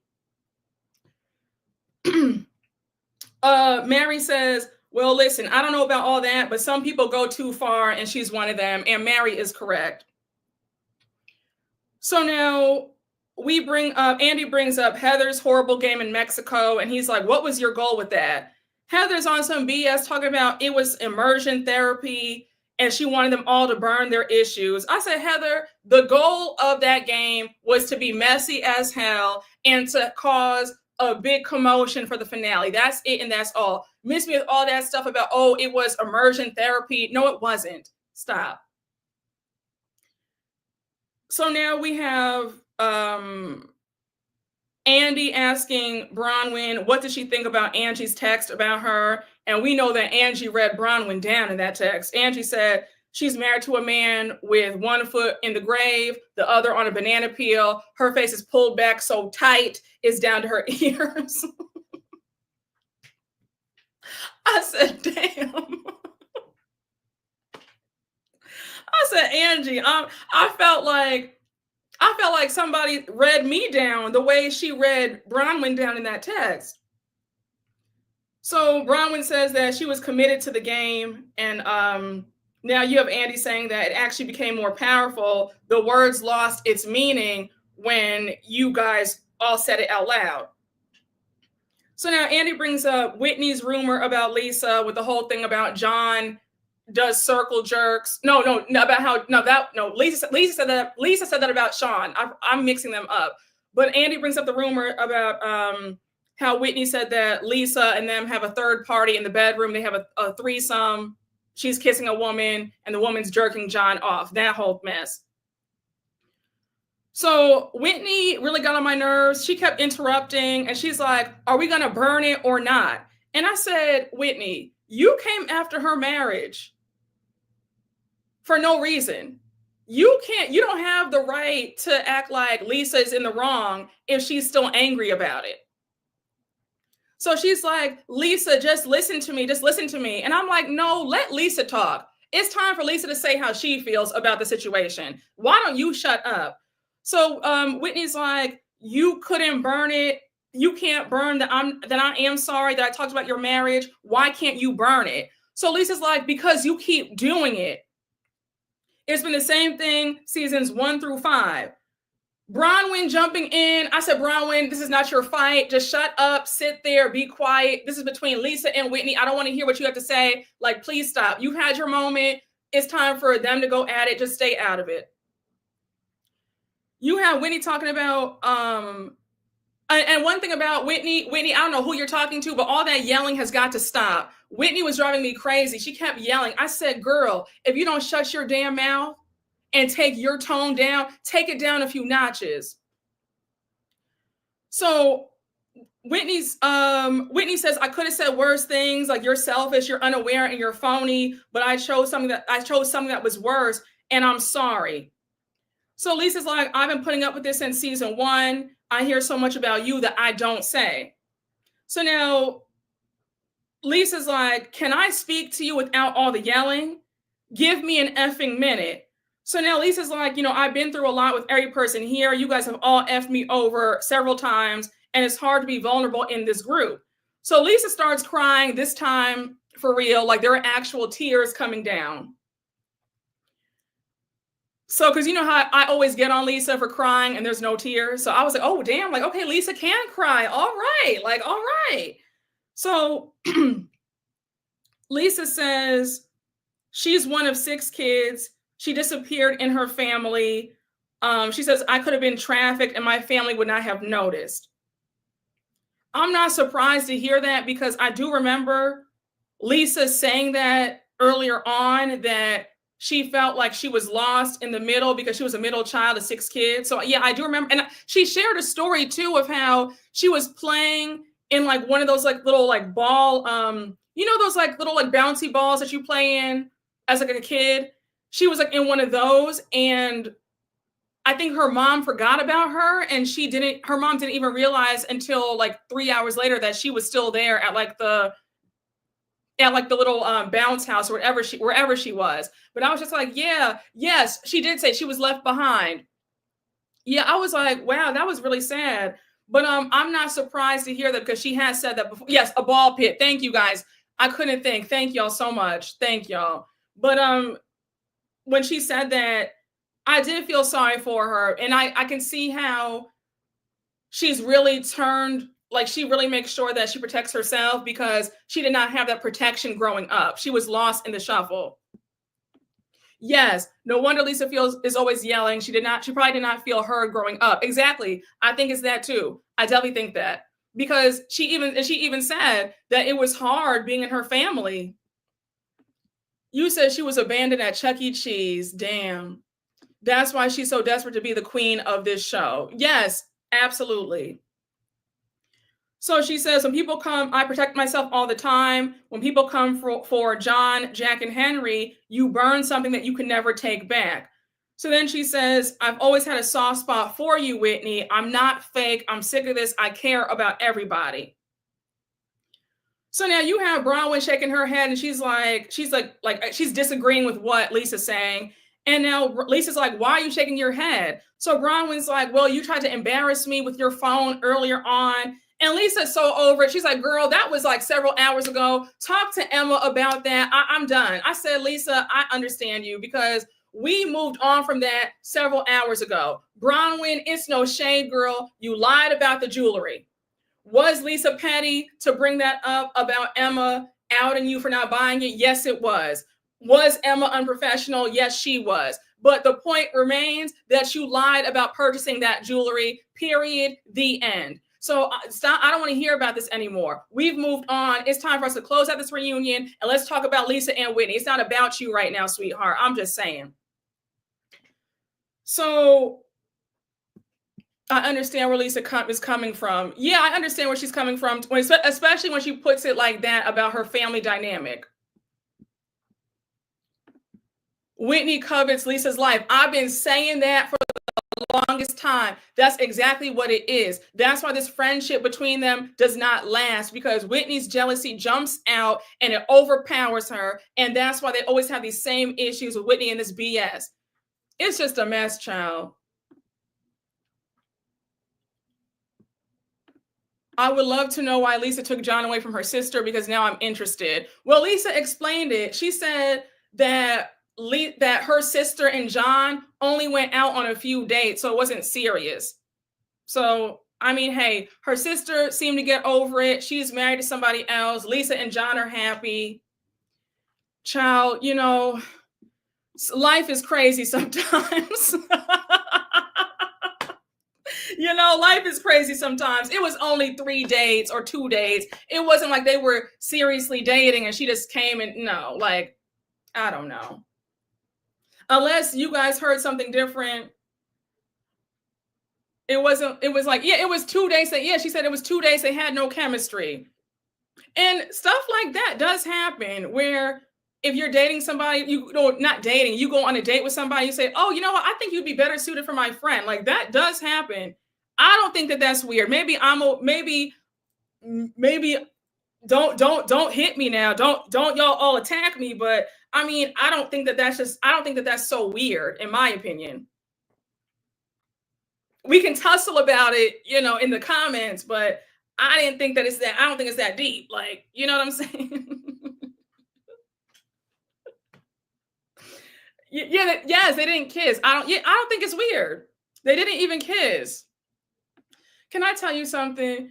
You have all these folks out here sleeping with people that, their close friends have slept with whatever. I'm like, that's real tame, in my opinion. I don't think it's that weird. Sometimes it's one of those things. Well, let's talk about weird then, because Princess Diana, rest in peace to Lady Di. She was a real one. But Princess Diana's older sister was dating Prince Charles, and then Princess Diana and Charles got married. So I'm like, it does happen. Like, that's not really that out of the ordinary, where a friend or maybe a relative of yours went out on one date with a man. I don't know.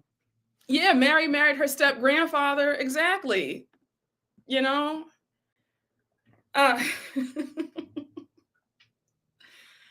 Child, listen, y'all. I don't think it's that deep. I don't think it's that deep. And we can fight about it later on, but I don't think it's that deep. Sometimes stuff happens. You got a better connection with that person.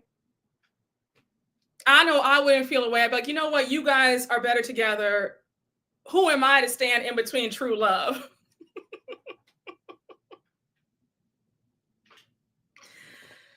Oh my gosh. You said it's crazy having the same D your grandmother had. Well, child. Let's just keep moving. Let's keep this conversation going. Y'all are hilarious in this chat. Again, there are worse things. Where am I at here? I lost my spot in my notes because you guys had me laughing so hard. Whitney walks over to Lisa and she's like, Lisa says, I forgive, but when you do it again and again, you keep saying you're sorry, but you keep doing the same thing again. And it's super hurtful to keep saying that about the people that I love. So Whitney's like, I know this, but you're the one who said that I lied. And I'm thinking, but Whitney, you did lie on her because you said that Lisa was the one who planted the story about your jewelry line. Did you not lie? Like, I felt like I was being gaslit by Whitney watching this, because I'm like, Whitney, you don't have a leg to stand on here. Lisa did nothing wrong in this situation between you and her. Lisa's not in the wrong here. You are. What aren't you grasping? And then for you to throw that rumor out there about her marriage like that was nasty.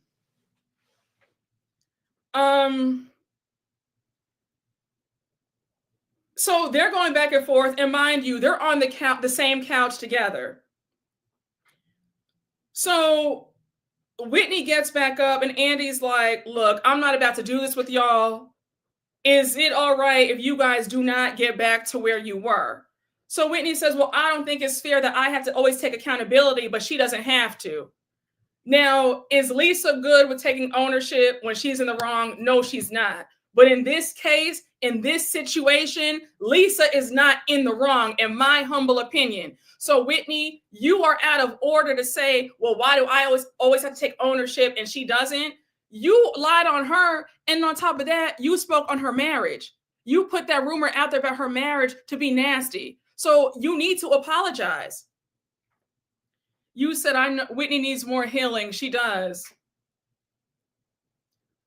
So now you have Lisa's like, I'm sick of this narrative. And I love how Heather jumped in, and Heather was like, you almost had it, Whitney. Like you could have just had a good thing, but you had to open your mouth and say that. So now Lisa's like, I feel like you're effing with me. I am 100% in.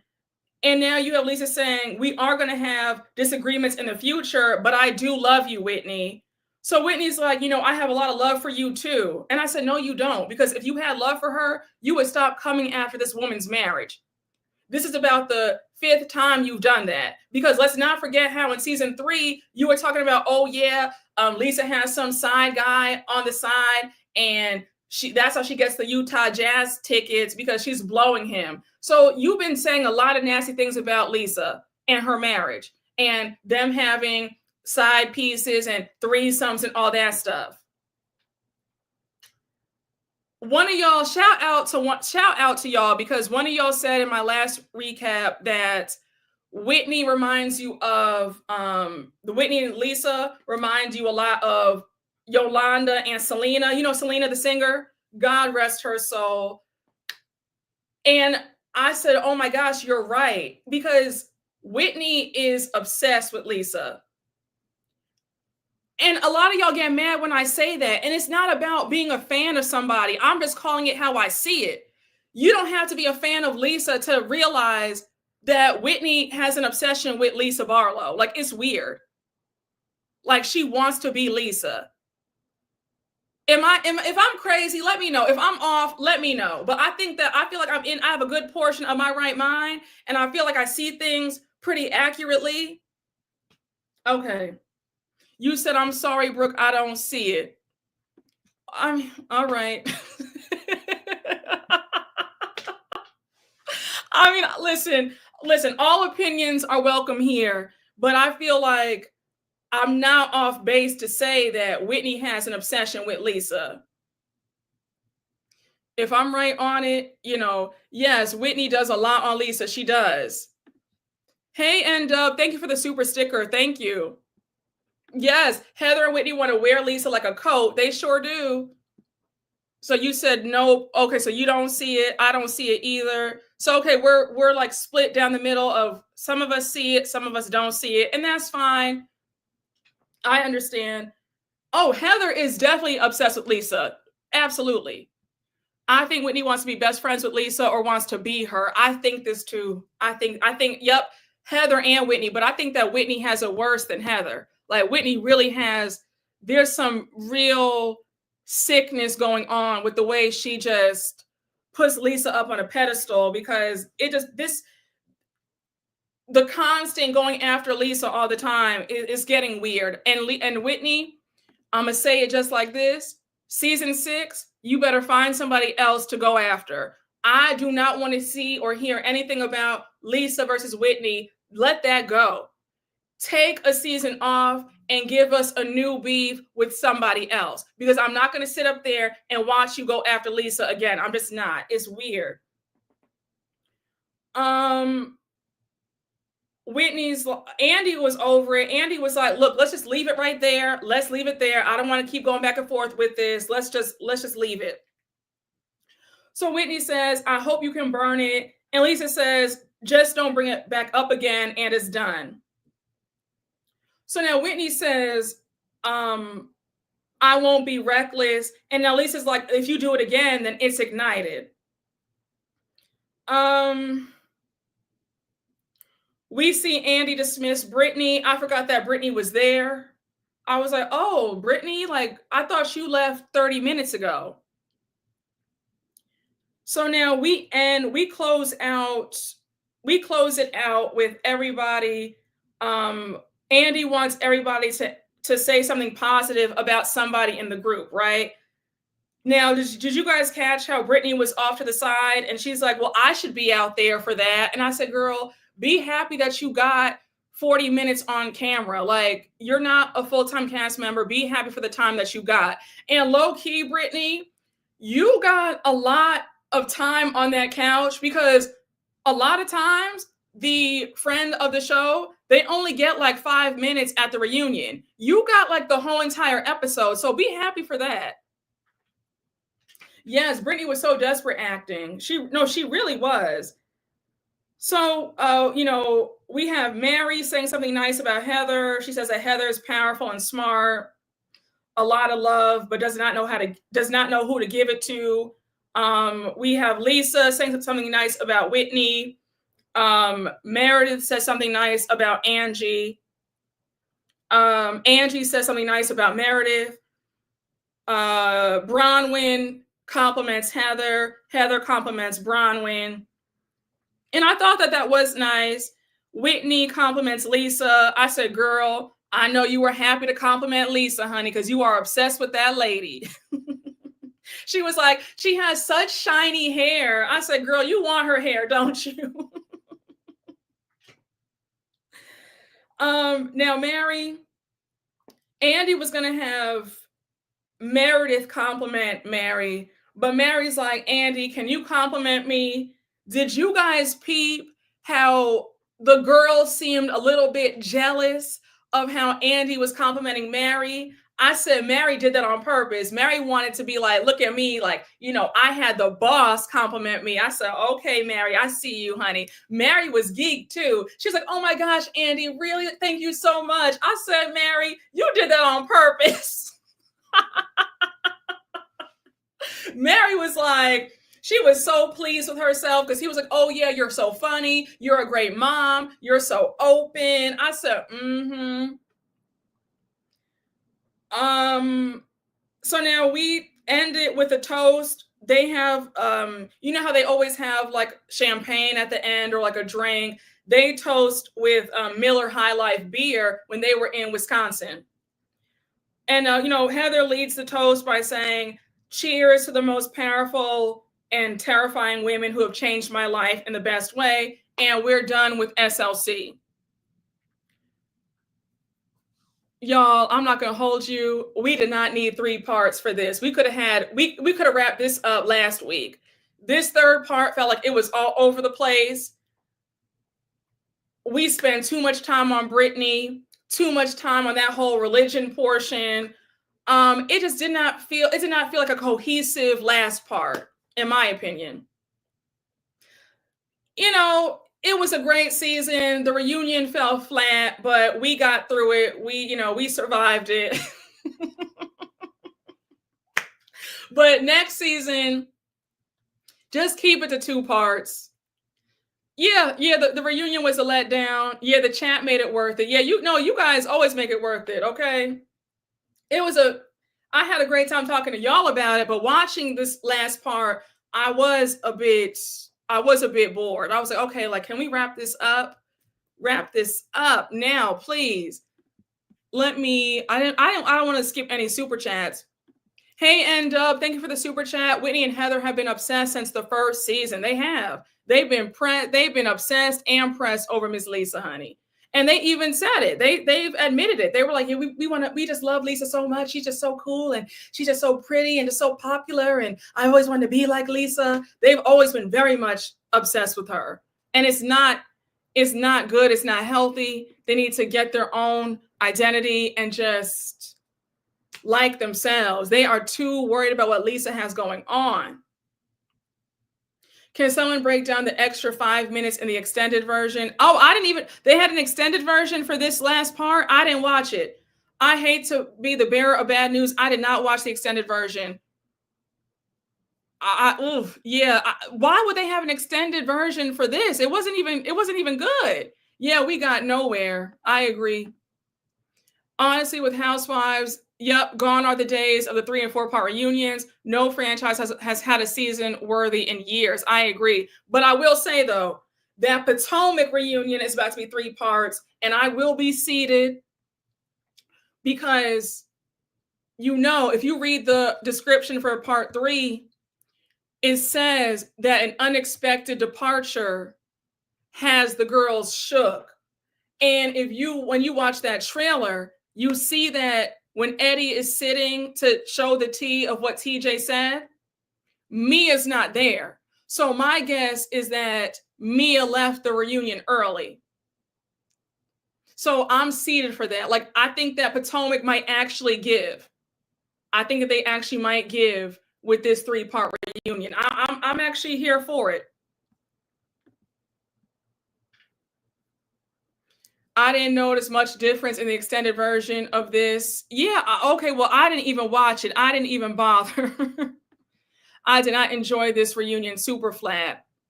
Mia ran, child. She sure did. Yeah, oh yes, OC deserved theirs. I agree. Oh, no, actually, no. OC, they could have wrapped it up. They spent too much time on Alexis. When Alexis came out in part 3, I was over it. They could have wrapped it up. Yes, what were they extending? Mia put her walking shoes on and left.